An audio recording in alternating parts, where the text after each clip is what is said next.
ये एक काल्पनिक कहानी है और दिल को गहराइयों तक छू जाने वाली। एक बार स्वर्ग में विचरण करते हुए कृष्ण और राधा एक दूसरे के सामने आ गए। विचलित से कृष्ण, प्रसन्नचित से राधा। कृष्ण सकपकाए, राधा मुस्कुराई। इससे पहले कि कृष्ण कुछ कह पाते, राधा बोल उठी, कैसे हो द्वारिकाधीश। जो राधा उन्हें कान्हा कान्हा कहकर बुलाती थी, उसके मुख से द्वारिकाधीश का संबोधन कृष्ण को भीतर तक घायल कर गया। फिर भी किसी तरह अपने आप को संभाल लिया उन्होंने और बोले राधा से, मैं तुम्हारे लिए आज भी वही कान्हा हूं। तुम तो मुझे द्वारिकाधीश मत कहो। आओ बैठते हैं। कुछ मैं अपनी कहता हूं, कुछ तुम अपनी सुनाओ। सच कहूं राधा, जब जब भी तुम्हारी याद आती थी, इन आंखों से आंसुओं की बूंदें निकल आती थी। राधा बोली, मेरे साथ ऐसा कुछ नहीं हुआ। न तुम्हारी याद आई, न आंखों से आंसू बहा, क्योंकि हम कभी तुम्हें भूले ही कहां थे।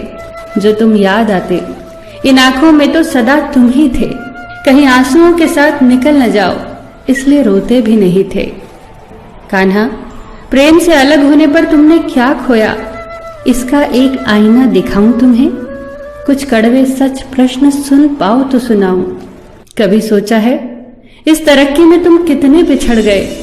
यमुना के मीठे पानी से जिंदगी की शुरुआत की और समुद्र के खारे पानी तक पहुंच गए। एक उंगली पर चलने वाले सुदर्शन चक्र पर भरोसा कर लिया और 10 उंगलियों पर चलने वाली बांसुरी को भूल गए। कान्हा, जब तुम प्रेम से जुड़े थे तो जो उंगली गोवर्धन पर्वत उठाकर लोगों को विनाश से बचाती थी, प्रेम से अलग होने पर वही उंगली क्या क्या रंग दिखाने लगी। सुदर्शन चक्र उठाकर विनाश के काम आने लगी। कान्हा और द्वारिकाधीश में क्या अंतर होता है बताऊं? कान्हा होते तो तुम सुदामा के घर जाते, सुदामा तुम्हारे घर नहीं आता। युद्ध में और प्रेम में यही तो फर्क होता है। युद्ध में आप मिटाकर जीतते हैं और प्रेम में आप मिटकर जीतते हैं। कान्हा, प्रेम में डूबा हुआ इंसान दुखी तो रह सकता है, पर किसी को दुखी नहीं कर सकता।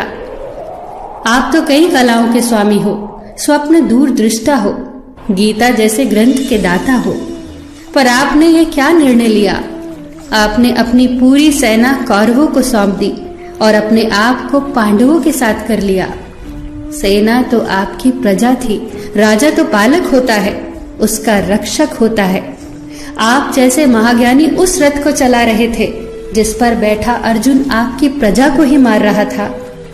अपनी प्रजा को मरते देख आप में करुणा नहीं जगी, क्योंकि आप प्रेम से शून्य हो चुके थे। आज भी धरती पर जाकर देखो, आपकी द्वारिकाधीश वाली छवि को ढूंढते रह जाओगे। हर जगह, हर मंदिर में मेरे ही साथ खड़े नजर आओगे। मैं जानती हूं कान्हा, लोग गीता के ज्ञान की बात करते हैं, उसके महत्व की बात करते हैं, पर धरती के लोग युद्ध वाले द्वारिकाधीश पर नहीं, प्रेम वाले कान्हा पर भरोसा करते हैं। गीता में मेरा दूर दूर तक नाम नहीं है, पर आज भी लोग उसके समापन पर राधे राधे कहते हैं। ये कहानी काल्पनिक जरूर है, पर इसके भीतर छिपी सीख बहुत महत्वपूर्ण है।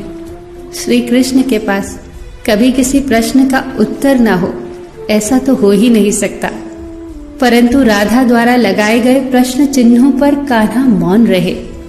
यही तो है प्रेम में समर्पण का भाव। पराक्रम में हमें हर किसी को हराना होता है, तब भी हम जीतकर भी हार जाते हैं, परंतु प्रेम में एक ही कईयों का दिल जीत लेता है। सही कहा है कि छोटी सी उंगली पर पूरा गोवर्धन पर्वत उठाने वाले भगवान श्री कृष्ण छोटी सी बांसुरी को दोनों हाथों से पकड़ते थे। फिर मिलेंगे दोस्तों अगली कहानी के साथ। तब तक के लिए अपना ख्याल रखना और हमेशा मुस्कुराते रहना।